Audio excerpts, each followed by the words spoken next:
केंद्रीय मंत्री और हिंदुस्तानी आवाम मोर्चा के प्रमुख जीतन राम मांझी ने विधानसभा चुनाव में सीट बंटवारे पर बड़ा बयान दिया है। जी हां, उन्होंने कहा है कि एनडीए में जो भी तय होगा वो मानेंगे। हालांकि मांझी ने इशारों में 20 से 25 सीटों पर लड़ने की बात कही। साथ ही उन्होंने चिराग पासवान पर बड़ा बयान दिया। देखिए, बड़ी खबर आपको बताते हैं। जमुई में कार्यकर्ता सम्मेलन में भाग लेने के लिए पहुंचे थे जीतन राम मांझी। उनसे जब ये पूछा गया कि क्या चिराग पासवान ने तो कह दिया है कि 243 सीटों पर चुनाव लड़ेंगे, ऐसे में हम पार्टी के लिए कितनी सीटों की मांग रखेंगे आप। जवाब में जीतन राम मांझी ने ये कहा है कि चुनाव को लेकर हम सब तैयारी कर रहे हैं। कार्यकर्ताओं की इच्छा है कि कम से कम 20 से 25 सीटों पर चुनाव लड़ें। उन्होंने आगे कहा कि हम एनडीए को जिताने के लिए हर संभव प्रयास करेंगे। देखिए, आपको बताते हैं कि आखिर जीतन राम मांझी ने क्या कहा। सीट का मुझे कुछ लालच नहीं है, हम अनुशासित सिपाही हैं। लोकसभा में कहा गया था कि 2 लोकसभा सीट और 1 राज्यसभा सीट मिलेगा, लेकिन 1 सीट मिला। हमने तो बगावत नहीं किया, चुनाव जीता। इसीलिए मोदी जी का धन्यवाद देते हैं कि 1 सीट वाले को इतना अहम विभाग दे दिया और दूसरे को क्या मिला आप लोग जानते हैं। चिराग पासवान के सवाल पर जीतन राम मांझी ने कहा कि वो ज्यादा उछल कूद रहे हैं। वो कहते हैं कि उन्हें बिहार बुला रहा है, बिहार में इतना सीट पर लड़ेंगे। जीतन राम मांझी ने लालू प्रसाद यादव पर भी निशाना साधा। उन्होंने अपने अंदाज में एक कहावत की चर्चा करते हुए कहा, चलनी दूसे बढ़नी के। उन्होंने ये कहा कि चल्ली में हजारों से छेद है।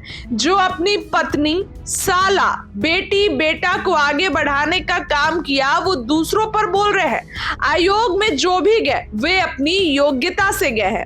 दरअसल बिहार सरकार के कई आयोगों के गठन के बाद शुरू हुई बयानबाजी का दौर थमने का नाम नहीं ले रहा है। ऐसे में उन्होंने सवाल पूछा कि तेजस्वी यादव, तेज प्रताप यादव कौन चुनाव लड़े थे? मीसा भारती और रोहिणी आचार्य कौन आंदोलन की उपज है? इनमें मेरिट बस यही है कि लालू यादव के परिवार के हैं। ऐसे लोगों को शर्म आनी चाहिए। उन्होंने इस दौरान अपने पुत्र की शैक्षणिक योग्यता का भी जिक्र किया। उन्होंने यहाँ तक कहा कि लालू यादव शुरू से दलित विरोधी है, इस कारण से दलित उनके साथ कभी नहीं आए। इससे पहले केंद्रीय मंत्री जीतन राम मांझी ने सोशल मीडिया प्लेटफॉर्म एक्स पर पोस्ट करते हुए कहा कि लालू यादव को गब्बर सिंह बताया। ये खबर भी हमने आपको बताई। उन्होंने लिखा कि भाई को तो पहले से ही घर से बाहर निकाल दिया, अब बहन और बहनोई को बाहर करने के लिए दामाद का मुद्दा उठाया जा रहा है।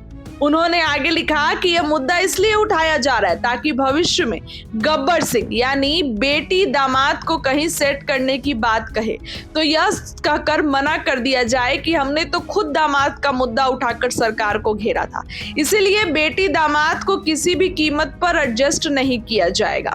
उन्होंने आगे कहा कि जो घर परिवार का नहीं वो किसी का नहीं। अब आप देख लीजिए कि जीतन राम मांझी के तेवर भी बदले बदले नजर आ रहे हैं। जीतन राम मांझी ने फिर से दावा ठोक दिया है कि 20 से 25 सीटें चाहिए तभी कुछ काम होगा। 20 से 25 सीटों पर जीतन राम मांझी चुनाव लड़ना चाहते हैं, लेकिन एनडीए तो इतने सीटें देने के फिराक में नहीं है। एनडीए 5 से 6 सीटें जीतन राम मांझी को देने जा रही है। कैसे काम चलेगा? अब आने वाले दिनों में जब सीट बंटवारा होगा और गठबंधन के धागे अगर खुल जाते हैं तो कोई आश्चर्य करने की बात नहीं होगी। फिलहाल जीतन राम मांझी का ये ट्वीट आपने भी देखा और उन्होंने ये बड़ा बयान दिया था। कार्यकर्ता से बातचीत करते हुए भी उन्होंने कहा कि 20 से 25 सीटें चाहिए। अब आने वाले दिनों में क्या कुछ होगा आपको बताएंगे, लेकिन इस खबर के लिए इतना ही। बहुत बहुत धन्यवाद।